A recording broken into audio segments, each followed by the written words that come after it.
ल है साथीहरू, आज चाहिँ हामी ट्रेडिङ 212 मा कसरी आफ्नो वाच लिस्ट क्रिएट गर्ने र आफ्नो ओन पोर्टफोलियो हैन कसरी क्रिएट गर्ने भनेर चाहिँ हामी सिक्दैछौँ।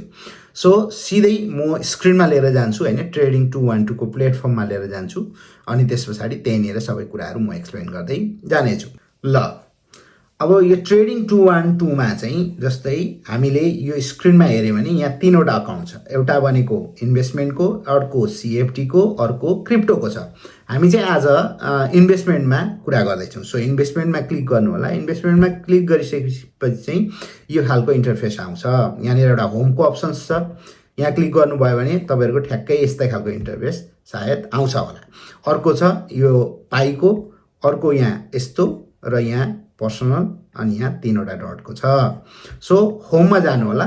होममा गइसकेपछि चाहिँ जस्तै यहाँनिर तपाईले देख्न सक्नुहुन्छ my watch list, winner, loser, global market, most owned स्टकहरु कुन कुन छ हैन भन्ने कुराहरु चाहिँ यहाँनिर देखाउँछ। यहाँ माई वाच लिस्टमा जानु होला। वाच लिस्टमा गइसकेपछि यो मेरो अलरेडी एड गरिसकेको छु। सो यहाँनिर हेर्नु होला, यहाँ तल एड इन्स्ट्रुमेन्ट भन्ने छ है। यो एड इन्स्ट्रुमेन्टमा तपाई गइसकेपछि यो खालको एउटा इन्टरफेस आउँछ। यहाँ चाहिँ तपाईले जुन स्टक चाहिँ तपाईले त्यहाँ एड गर्ने हो त्यो चीज यहाँनिर तपाईले गर्न सक्नुहुन्छ। जस्तै उदाहरणको लागि मैले चाहिँ ल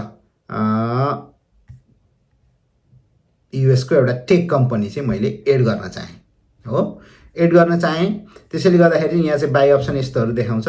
सो यो कुनै केही नगर्नु होला, यहाँ 3 डटमा जानु होला अनि 3 डटमा गइसकेपछि चाहिँ यहाँनिर एड टु वाच लिस्ट भनेर गरेकोमा यो प्लसमा तपाईले थिच्दिनु भयो भने अलरेडी तपाईको यो स्टक चाहिँ आफ्नो वाच लिस्टमा आएर यसरी यहाँ बस्छ हैन। अब यही कुरालाई हटाउनु पर्यो भने सेम यहाँ जाने अनि त्यसपछि यहाँको 3 डटमा जाने, त्यसपछि यो एड टु वाच लिस्टमा जाने अनि यो टिकलाई अफ गरिदिनु भयो भने यहाँबाट यो स्टक हट्छ हैन। जुन जुन तपाईहरुलाई हेर्नु मन लागेको छ हेर्नु। ल यो मलाई चाहिँ नियोको चाहिँ हेर्नु मन लागेन, एड वाच लिस्टमा गएर यसलाई हटाइदिनु भयो भने यसरी यहाँबाट स्टक हटेर गयो हैन। सो एउटा त्यो भयो। अर्को भनेको चाहिँ जस्तै तपाईले अब चार्टहरु पनि त हेर्नु मन लाग्ला। चार्टहरु हेर्नु मन लाग्यो भने चाहिँ जस्तै यहाँ क्लिक गर्नु भने अटोमेटिकली यो चेन्ज भएर जान्छ। टेस्लाको हेर्नु मन लाग्यो यहाँ क्लिक भएर जान्छ। अब किन्ने र बेच्ने त सिम्पल छ। जस्तै कुन तपाईको वाच लिस्टबाट कुन चीज किन्ने कुन चीज बेच्ने भन्ने हुन्छ। जस्तै उदाहरणको लागि तपाईको ल एनभिडिया चाहिँ अहिले घटेको अवस्था छ। सो म यसलाई के गर्छु किन्छु भन्ने तपाईले सोच्नु भएको छ अथवा बढेको छ त्यो के हो। जस्तै उदाहरणको लागि मैले एक्जामको लागि बाई गरे हैन। बाई गर्ने अप्सनमा चाहिँ तपाईले मार्केट अहिले भनेको मार्केट भनेको यो अहिले जति कुदिरहेछ त्यतिमा तपाईले किन्ने हो। लिमिट पनि राख्न पाउनुहुन्छ। कति प्राइस पुग्यो भने चाहिँ तपाईले जस्तै set a maximum price you are willing to pay, कति प्राइस पुग्यो भने चाहिँ तपाईले त्यो किन्ने भन्ने पनि गर्न पाउनुहुन्छ अनि कतिमा बेच्ने पनि पाउनुहुन्छ। स्टप लिमिट पनि तपाईले राख्न पाउनुहुन्छ। सो अहिले चाहिँ म मार्केटमै गए।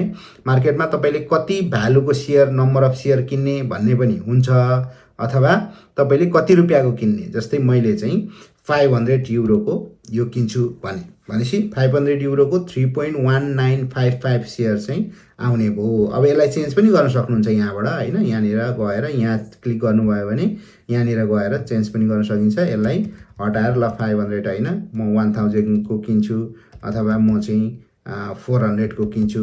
जतिको किन्नुहुन्छ फ्र्याक्सनल सेल 4000 को किन्छु अथवा भनौं 100 कै मात्रै किन्छु भन्नुभयो भने फ्र्याक्सनल शेयर तपाईले पाउनुहुन्छ। यसलाई रिभ्यू अर्डरमा तपाईले प्लेस गरिदिनु भयो भने सेन्ड बाई अर्डर गरिदिनु, त्यसपछि अटोमेटिकली अर्डर प्लेस्ड हुन्छ। अब यो कहाँ देखिन्छ भन्ने होला। अब यो चाहिँ यहाँनिर गएर हेर्नु भयो भने यहाँनिर यो घडीको अप्सन्स छ। यहाँनिर गयो भने तपाईले किन्नु भएको प्राइस फ्लक्चुएसन कति के हो। अहिले चाहिँ मार्केट क्लोज भएकोले गर्दाखेरि यो देखाएको छैन। सो यहाँनिर तपाईहरुले सबै देख्नुहुन्छ डिटेल्समा। सो यो भयो वाच लिस्ट एड गर्ने अनि कसरी यहाँनिर चाहिँ हामीले हेर्न सकिन्छ भनेर। अब अर्को चाहिँ पाई क्रिएट कसरी गर्ने त हैन। यहाँ चाहिँ एउटा के एडभान्टेज छ भन्दाखेरि तपाईले आफ्नो पोर्टफोलियोलाई आफ्नो इच्छा अनुसार चलाउन सक्नुहुन्छ। जस्तै एउटा कम्पनीमा गएर तपाईहरुले लगानी गरिरहनु पर्दैन। अलरेडी कम्पनी सेलेक्ट गरेर जति अमाउन्ट लगाउने हो त्यो अटोमेटिकली तपाईहरुले लगानी गर्न मिल्छ। सो एकदमै राम्रो छ यो चाहिँ एउटा हैन। सो जस्तै पाई क्रिएट कसरी गर्ने, त्यसलाई पाई भन्छौँ हामी हैन। पाई कसरी क्रिएट गर्ने भन्दाखेरि तपाईले यही ट्रेडिङ प्लेटफर्मको यहाँनिर गएर पनि तपाईले क्लिक गर्नुभयो भने क्रिएट अ पाई भन्ने अप्सन यहाँ आउँछ हैन। यहाँ जस्तै अब कुन खालको पाईहरु चाहिँ तपाई क्रिएट गर्न सक्ने इक्जाम्पल पनि दिन्छ, तर तपाईले यसलाई कस्टमाइज गर्न मिल्छ। सो एड इन्स्ट्रुमेन्ट गर्नुभयो भने पनि हुन्छ। अर्को प्रोसेस पनि छ म भन्छु। यो होम भन्दा छेउमा एउटा तपाईले यस्तो गोलो चार्ज के रे सर्कल देखिरहनु भएछ, त्यहाँ यसरी क्लिक गर्नुभयो भने यहाँनिर तपाईहरुले यो खालको ड्याशबोर्ड देख्नुहुन्छ। यहाँनिर क्विक स्टार्ट पाई भन्नेमा तपाईले क्लिक गर्नुभयो भने पनि सेम त्यही ड्याशबोर्ड आउँछ। सो तपाईले यो कस्टमाइजमा जानु होला। कस्टमाइजमा गइसकेपछि एड इन्स्ट्रुमेन्टमा जानु होला। ल जस्तै अब तपाईले यहाँबाट कुन कम्पनी किन्न चाहनुहुन्छ, जस्तै एनभिडिया हो भने एड टु पाई गर्नु होला। त्यस्तै गरेर अब अर्को त्यो सँगसँगै के किन्न चाहनुहुन्छ, ल एप्पल किन्न चाहनुहुन्छ, फेरि यसलाई एड टु पाई गरेर फेरि यसको ब्याकमा आउनु होला। त्यस्तै गरेर तपाईलाई ल माइक्रोसफ्ट पनि किन्नु मन लाग्ला, एड टु पाई जानु होला अनि यसलाई फेरि ब्याकमा आउनु होला। त्यस्तै गरेर गुगल पनि तपाईलाई किन्नु मन लाग्ला, एड टु पाईमा जानु होला। यो चाहिँ यहाँ लिस्ट हुँदै यहाँ तल देख्न सक्नुहुन्छ, लिस्ट हुँदै जान्छ। तपाईले जुन जुन कम्पनीहरु किन्ने भन्ने सोचेर तपाईले पाईमा एड गर्नुहुन्छ, यही कम्पनीहरु चाहिँ यहाँ गएर लिस्ट हुन्छ। यति भइसकेपछि तपाईले यो एरोमा गएर यसरी क्लिक गर्नुभयो भने तपाईको पाई क्रिएट हुन्छ। अब यसलाई ब्यालेन्स गर्नु पर्यो। ब्यालेन्स चाहिँ कसरी गर्ने त, तपाईलाई कुनमा कति % तपाईलाई लगानी गर्नु मन छ त्यसलाई ब्यालेन्स गर्न मिल्छ। जस्तै तपाईले एनभिडियालाई 20% हैन, एनभिडियालाई म 38% बनाउँछु अथवा 40% बनाउँछु अनि अरु बाँकी रहेकोलाई चाहिँ कति % हुन्छ यसलाई एडजस्ट गर्ने। यसरी यहाँ गएर यसलाई एडजस्ट गर्नुभयो भने अरु 17 17 16 16 होइन म अब यो मेटा फेसबुकमा चाहिँ 30% लगानी गर्छु भन्ने तपाईले सोच्नु भएको छ भने त्यसलाई फेरि गएर यहाँनिर क्लिक गर्नु होला अनि यसलाई कन्फर्म गरेर 100% मा क्रिएट गर्नुभयो भने अरुलाई ब्यालेन्स गर्छ। यति ब्यालेन्स गरिसकेपछि चाहिँ अरु पनि इन्स्ट्रुमेन्ट अझै होइन अरु एक्स्ट्रा पनि एड गर्नु मन लाग्यो भने तपाईले यहाँ गएर जस्तै अरु अमेजन पनि तपाईलाई एड गर्न मन लाग्यो भने एड गर्न सक्नुहुन्छ। एड गरेर फेरि यसो गर्नु होला। एड गरिसकेपछि यसको यो चाहिँ नबिर्सिनु होला, यो 110% देखाइरहेको छ, यसलाई चाहिँ तपाईले प्रोपोर्सनली रिडिस्ट्रिब्युट गर भन्ने अनि उनले त्यही अनुसारको रिडिस्ट्रिब्युसन चाहिँ यसले गरिदिन्छ। अब रिडिस्ट्रिब्युसन गरिसकेपछि अब तपाईले के गर्ने, नेक्स्टमा जाने। नेक्स्टमा गइसकेपछि अटो इन्भेस्टमेन्ट चाहनुहुन्छ कि म्यानुअली भन्छ, म चाहिँ अटो इन्भेस्टमेन्ट युजुअली प्रिफर गर्छु, किनभने कम्पनी अलरेडी सेलेक्ट गरिसकेपछि चाहिँ हामीले त्यसलाई चलाइरहने, अब इन्भेस्टमेन्ट पर्पजले गरिरहेको तपाई लगानीकर्ताहरूले चाहिँ चलाइरहनु पर्ने भन्ने हुँदैन। सो अटो इन्भेस्टमेन्टमा राख्ने अथवा तपाईले म्यानुअली पनि गर्न सक्नुहुन्छ है। ल अटो इन्भेस्टमेन्टमा राखेर यसलाई नेक्स्ट गरिसकेपछि तपाईलाई यहाँ एउटा भ्यालु प्रोजेक्सन देखाउँछ। यो भ्यालु प्रोजेक्सनमा चाहिँ जस्तै तपाईले अब कति वर्षको लागि चाहिँ डिपोजिट गर्दै हुनुहुन्छ, कति जस्तै 5 वर्ष पछाडि तपाईको भ्यालु कति हुन्छ, तपाईले अहिले यति लगानी गर्दा जस्तै इनिशियल डिपोजिट चाहिँ 1000 अनि मन्थली चाहिँ 1000 युरो 5 वर्ष गर्नुभयो भने तपाईको अमाउन्ट कति हुन्छ त र कति रिटर्नसम्म जेनेरेट गर्न सक्छ अहिले तपाईले क्रिएट गरेको पाइले अथवा यसले भनेर यहाँ प्रोजेक्सन पनि देखाउँछ। अब जस्तै यसलाई चाहिँ तपाईले चाहिँ ल म सुरुमा चाहिँ 500 हैन 1000 बाट लगानी सुरु गर्छु र पर मन्थ चाहिँ म 200 कन्ट्रिब्युट गर्छु, तर यो चाहिँ ल 20 वर्षको लागि अथवा ल 10 वर्षको लागि भने चाहिँ यो अटोमेटिकली तपाईको एउटा रेट अफ रिटर्नले गर्यो भने यति चाहिँ तपाईहरुको ब्यालेन्स आउँछ। तपाईले 32,000 लगानी गर्दाखेरि 1,62,000 युरो बराबर चाहिँ यहाँनिर एड हुन्छ अथवा तपाईको रिटर्न जेनेरेट हुन्छ भनेर यहाँ देखाउँछ। यहाँ कम्पाउन्डिङको कुरा आउँछ। जति पुरानो हुँदै गयो, जति धेरै समय लगाउँदै गयो, तपाईले यही हिसाबले मिलिनियर हुनको लागि कति समय लाग्ने रहेछ त भन्दाखेरि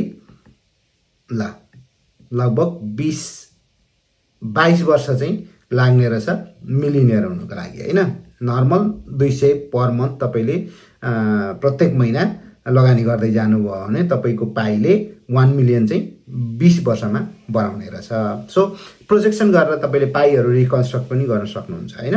अब यो सेल्फ डिस्ट्रिब्युसनमा राख्नुहुन्छ कि अब माई टार्गेटेड डिस्ट्रिब्युसन के गर्नुहुन्छ, म चाहिँ सेल्फ डिस्ट्रिब्युसनमा राख्छु। सो यसलाई नेक्स्ट गरिदिनु होला। नेक्स्ट गरिसकेपछि तपाईँले पाइको नाम पनि क्रिएट गर्न सक्नुहुन्छ। जस्तै मेरो चाहिँ माई भ्यालु इन्भेस्टिङ भनेर मैले राखेँ होइन। माई भ्यालु इन्भेस्टिङ भनेर राखेर यसलाई नेक्स्ट गरिदिनु भयो। नेक्स्ट गरिदिए पछाडि अब पाइलाई के गर्नु पऱ्यो, हामीले फन्ड गर्नु पऱ्यो पैसा होइन। यहाँ फन्ड गरिसके पछाडि चाहिँ यो खालको यहाँनिर देखाउँछ। यति गरिसके पछाडि चाहिँ यो खालको माई भ्यालु इन्भेस्टिङ होइन यसरी पाइ चाहिँ यहाँनिर क्रिएट हुन्छ। र तपाईँको जस्तै उदाहरणको लागि यहाँनिर पर मन्थ कसरी चाहिँ तपाईँको अटोमेटिकली जान्छ भनेर तपाईँले चेक गर्न पनि मिल्छ यो भ्यालु इन्भेस्टिङलाई। जस्तै होल्डिङ्स भनेर यहाँनिर तपाईँले देख्न सक्नुहुन्छ होइन। यसलाई एडिट पाइ गर्न पनि मिल्छ। र यो इन्भेस्टिङ चाहिँ अहिले अब यसको यो के अरे मार्केट क्लोज भएकोले गर्दाखेरि चाहिँ यो प्लेसमेन्ट भएको छैन। सो यसलाई मैले अहिले यत्तिकै राखिदिएँ होइन। र तपाईँले यहाँनिर एडिट पाइ गरेर तपाईँले यो पाइलाई एडिट पनि गर्न सक्नुहुन्छ कुन कुन के कसरी भनेर। अनि यो तपाईँको ओभरभ्यू के छ भनेर यहाँबाट तपाईँले हेर्न पनि सक्नुहुन्छ। र फेरि इन्भेस्टमेन्ट गर्न चाहनुभयो भने फेरि यो इन्भेस्टमा क्लिक गरेर तपाईँहरूले फेरि एड गर्न पनि सक्नुहुन्छ। यो इनिसियल डिपोजिटहरू यहीँ देखाउँछ तपाईँहरूको होइन। सबै कुरा चाहिँ यहीँबाट तपाईँले गर्न सक्नुहुन्छ।